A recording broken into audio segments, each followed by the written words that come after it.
غالباً پہلی جنگ ہے، غالباً تو وہ میں نے احتیاطاً استعمال کیا جو بر صغیر میں اس بڑے پیمانے پہ لڑی گئی.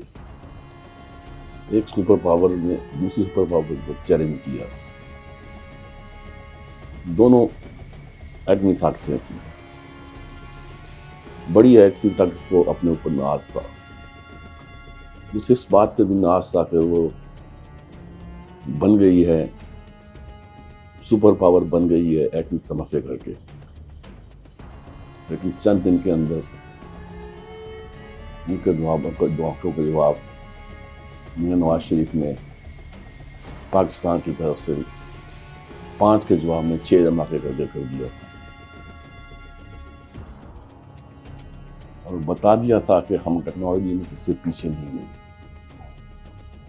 اب سوال اٹھ رہا تھا کہ آپ نے ایٹمی ٹیکنالوجی تو حاصل کر لی ہے، یہ تو پھر جیت سکتے ہیں جب ایٹمی جنگ شروع.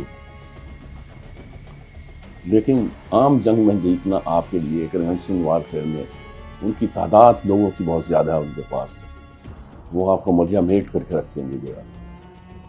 اس پر ان کا وہ برہم بھی جاتا رہا. 70 جہازوں نے حملہ کیا تھا ہماری سرحدوں پر،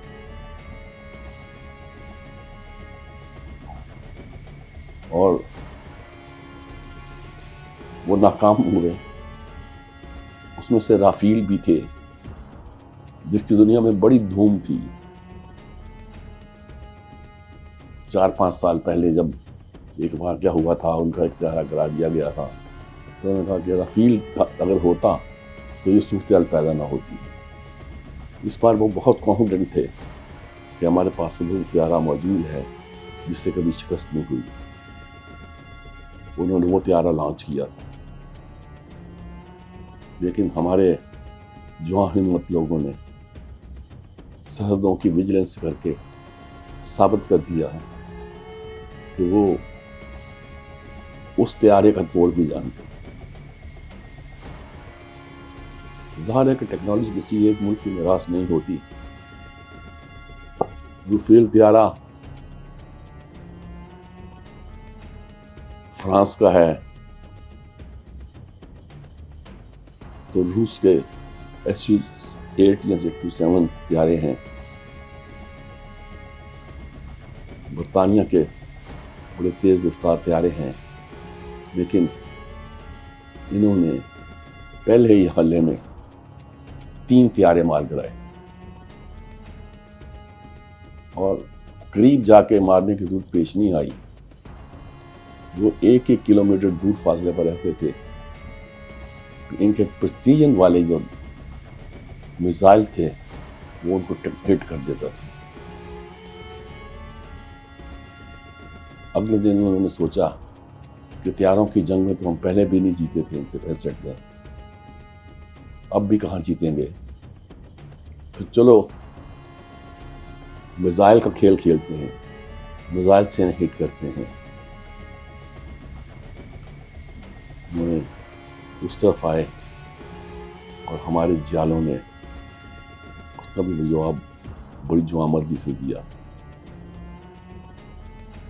یہ ڈرون جو تھے یہ روسی ساختہ تھے، روس کی بنے ہوئے تھے. انہوں نے ان کو بھی مار گرایا. 35 سے ایک دن، 48 سے ایک دن. کوئی پناہ نہیں رہ گئی تھی انڈیا کے پاس. میزائل اور راکٹسوں کی بوچھار جو تھی اس نے انڈیا کو وہ کھلا کے رکھ دیا. ان کے ہوائی اڈے اڑا دیے، ان کے جہاز کھڑے کھڑے زمین بوس کر دیے.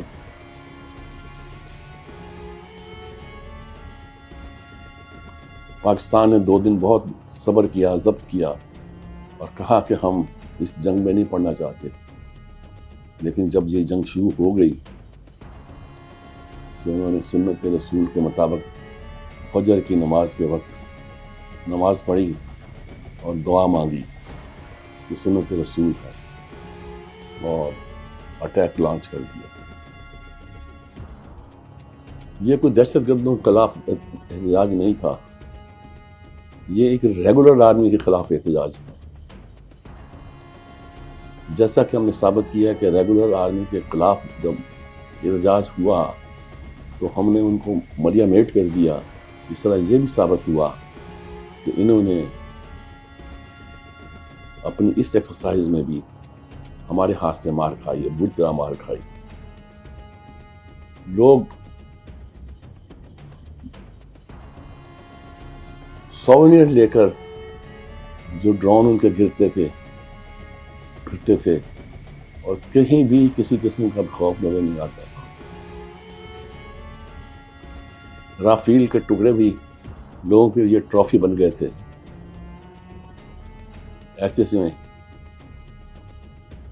انڈیا نے سوچا صلح کر لی جائے.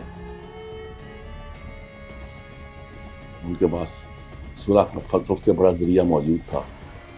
امریکہ نے کہا کہ میں نے کہہ دیا، ٹرمپ نے کہا کہ میں نے دونوں ملکوں سے کہا کہ میں تم سے تجارت نہیں کروں گا اگر تم اسی طرح کنٹینیو کرتے رہے. امریکہ کی تجارت نہ کرنے کا مطلب یہ ہوتا ہے کہ اکانومی کو بہت بڑی شکست دینے کا ارادہ رکھتا تھا. جب F-17 طیاروں نے ان کے رفیل کو مار گرایا تو رات ہی کو ان کے سفیر جو تھے وہ خوشی مناتے ہوئے دفتر خارجہ پہنچ گئے کہ یہ بہت بڑی وکٹری تھی. اور فرانس اور دوسرے ملک سوچ نہیں سکتے تھے کہ ایسا بھی ہو سکتا ہے. ایسا ہوا تھا، ایسا عملی طور پر ہوا تھا. اور پھر انہوں نے دوسرے دن تیسرے دن یہ درخواست کر دی، صلح کی درخواست کر دی. اور درخواست کرنے کے بعد یہی کہنا شروع کر دیا کہ ہم نے درخواست نہیں کی ہے، ہم سے کہا گیا کہ صلح صفائی کر دی جائے. انہوں نے وہ آواز بھی سنا دی جس میں وہ درخواست کی لہجہ اور لفظ جو تھے وہ صاف سنائی دیتے ہیں. تو اس وقت کی جنگ میں، یہ جنگ تھی، فل فلیج جنگ تھی. اس جنگ میں انہوں نے ان کو جس سے کہتے ہیں دھول چٹا کے رکھ دی تھی. ہمارا چینل جو ہے وہ بہرحال ایک ٹھنڈا رویہ اختیار کیے ہوئے ہیں. ان کے چینل جو ہیں وہ اپنی بولیاں بول رہے ہیں. وہ کہہ رہے ہیں ہم نے نہیں کہا تھا، ہمیں فون آیا تھا کہ صلح کر لو. اور ایک اسٹیٹ ڈپارٹمنٹ نے باقاعدہ اس کا